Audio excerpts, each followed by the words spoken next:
Hi hello every one. எங்கள் வீட்டில் 2 முருங்கை மரம் இருக்குது. அதில் ஒரு முருங்கை மரத்தில் முருங்கைக்காய் நிறைய காய்ச்சி இருந்துச்சு.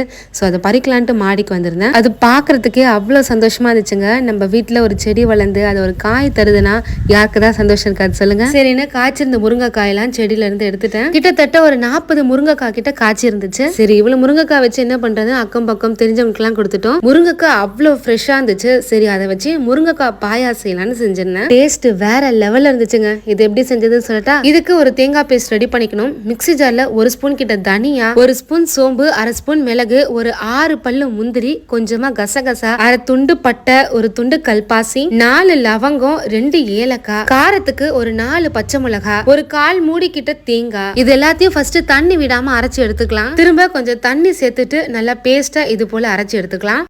அம்மா மருமகளே, சாரி ஃபார் டிஸ்டர்பன்ஸ். ஒரே ஒரு விடுகதை மட்டும் கேட்டு போயிடுறமா.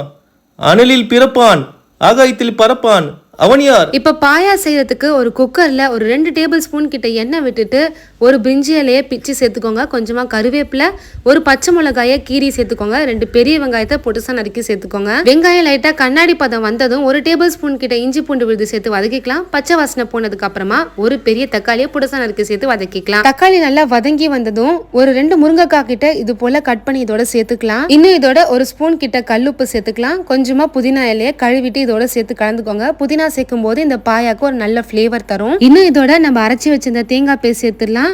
1 இல்ல 2 கப் அளவுக்கு தண்ணி இதோட சேர்த்துட்டு கலந்து விட்டுருங்க. எல்லாம் கலந்ததும் ஒரு வாட்டி டேஸ்ட் செக் பண்ணி பார்த்துட்டு குக்கரை போட்டு மூடி விசில் போட்டு ஒரு 2 விசில் கிட்ட வேக வச்சு எடுத்துக்கோங்க.